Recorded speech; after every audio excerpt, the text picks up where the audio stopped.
আমার প্রশ্ন করেন আমাকে।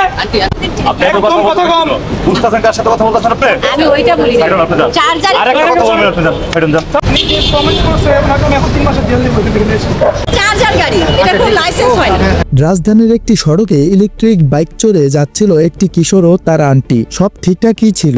হঠাৎ রাস্তার মাঝখানে সেনাবাহিনী একটি দল তাদের থামিয়ে দিল।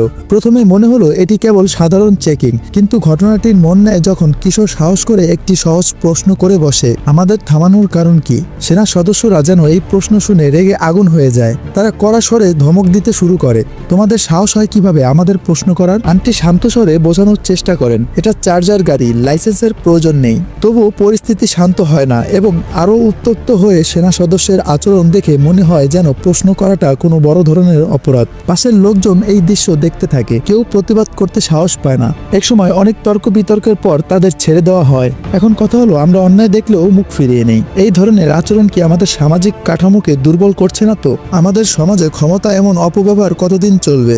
আপনার কি মতামত কমেন্টে লিখুন। ভিডিওটি শেয়ার করে সবার কাছে ছড়িয়ে দিন, যাতে প্রতিটি প্রশ্নের উত্তর দেওয়ার দায়িত্ব সবাই অনুভব করে।